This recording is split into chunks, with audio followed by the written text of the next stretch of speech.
Nahimong init ang championships sa NCAA Season 100 Beach Volleyball Tournament sa Subic Bay Freeport Zone. Ang detalye sa report ni Mark Reggie Abella.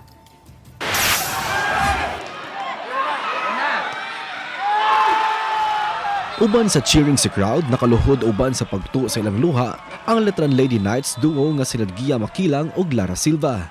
Kini nahitabo human malangkat ang kampyonato sa NCAA Season 100 Beach Volleyball Tournament Women's Division nga gipahigayon sa Subic Bay Freeport Zone. Ilang gibukan sa championship game ang Lyceum Lady Pirates 2-1.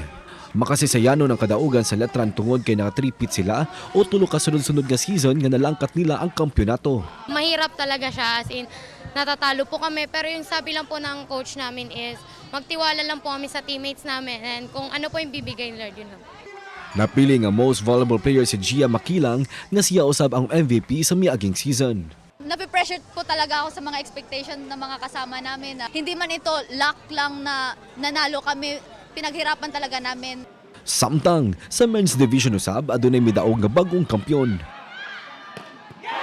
Gikan sa rank 7 last season, karon nahimong kampyon sa season 100, ang EAC Generals. Gitapos nilang duwa sa 2-0 batok sa Binil Blazers.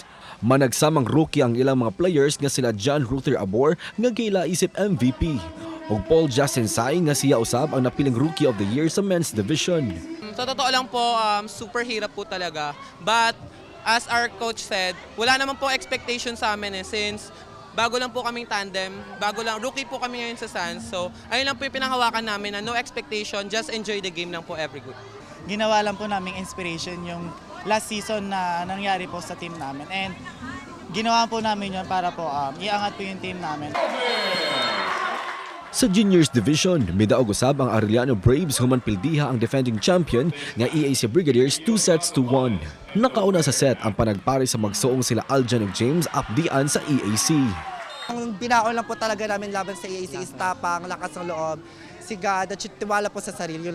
Gitunol usab ang MVP honors kang Robles. Alam naman po namin sa sarili namin na kayang-kaya namin. Nagtitiwala po kami sa isa't isa. This season is really unpredictable. We have new champions sa juniors, seniors. And of course, sa women's, very competitive almost. Ganda ng laban. The team's really prepared for this 100 season of the NCAA. Kauban si Clans Gabutin, Mark Reggie Abella. Balitang Bisdak.